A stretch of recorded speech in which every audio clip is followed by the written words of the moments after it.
Hello and welcome back to Diving Deep with Deepak and Darrah, where we quickly make the deep relatable and translatable into your life. Today's question for you, Deepak, is how does one answer the question, who am I? That's a very interesting question, and it's the most important question that can be asked by a human being.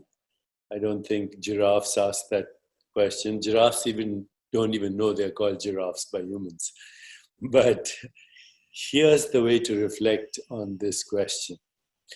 If you think you're your name, then of course that's very arbitrary.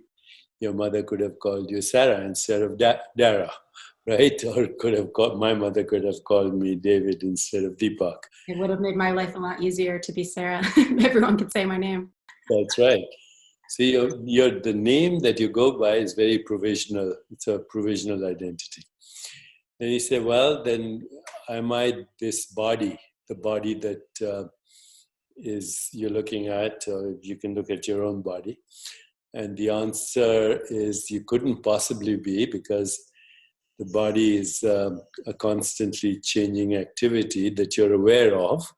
And the only way that you know that you have a body is that you can see it. You can experience it as a perceptual experience, or you can touch it, or you can make sounds, you can taste it, you can smell it, you can sense it. And that is a very specific mode of knowing in human consciousness. But there's no such thing as a body, because it's constantly transforming.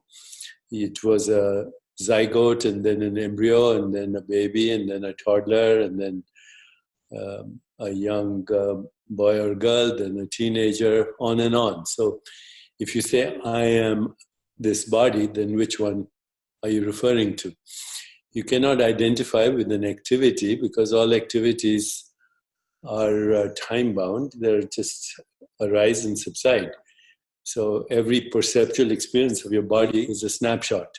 If you string them together, then you see that, this is an activity from zygote to death. Okay, so it doesn't seem right that I am my body. I am experiencing my body as an activity, but I'm the one who's experiencing it. Now you can take that line of reasoning to apply to a thought or your mind. You don't have the same thoughts now that you had a while ago, 5 minutes ago. And over a lifetime, you have innumerable thoughts, and they all come and go in the twinkling of an eye. Of course, if you're under the hypnosis of social conditioning, then you're used to recycling similar thoughts, which are basically part of other people's thoughts. So you say, I couldn't possibly be the mind. And then you go backwards. Am I my personality? Personality is just a buildup of those mental activities that we identify with. And so what you're left with is awareness in which these activities are known. The activity that we call mind, the activity we call body, and the activity which we call the world. But that awareness is also very species specific. Like, you are a human awareness, not a crocodile awareness, or a dolphin awareness, or a plant awareness. And yet, according to people like Schrödinger and many other great thinkers, awareness is one, minds are infinite, and experiences are infinite. So who we are is the witnessing awareness in which mind appears, in which body appears, in which personality appears, but also in which the world appears. And that witnessing awareness is a monad of infinite consciousness. Therefore, it's also infinite. It's not, a drop in the ocean is also the ocean in the drop. So who you are is an infinite being having a human experience. That's the answer to the question. So, what am I? It's not even who am I, because who implies a person. Right. There's no such thing as a person. The person is a process in awareness, and awareness is not a person. We are not our personality. We are not our name. We are not our title. We are not our body. We are not our thoughts. We are none of those things. So if someone walked up to you and said, who are you or what are you, how do you answer? I am God in drag.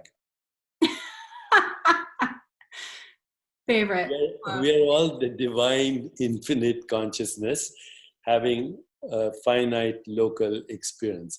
And that includes an insect, a plant, or another species. Even their experiences, I have to couch them in human terms. So, the entire taxonomy of the periodic table, the entire taxonomy of the evolution of species, these are human modes of knowing and constructs. Reality is a trickster.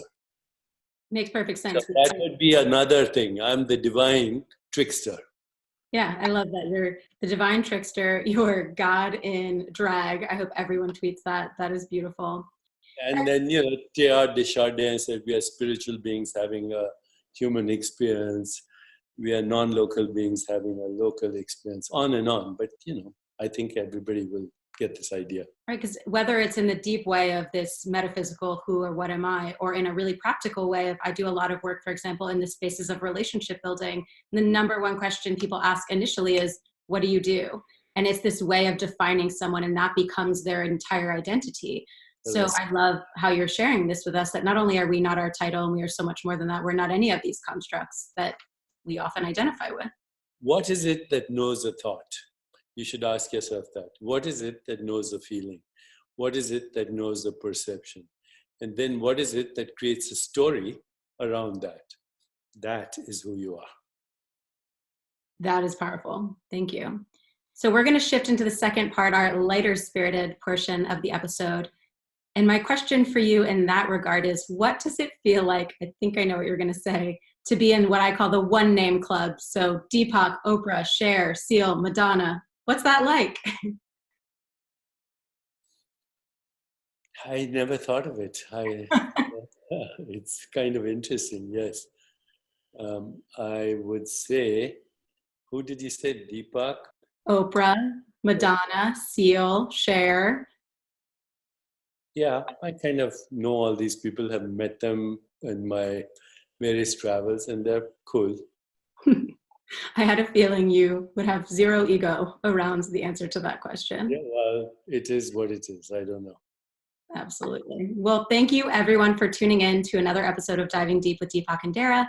If you want more, we're offering a free workshop on living a more meaningful life, which comes along with a guided meditation.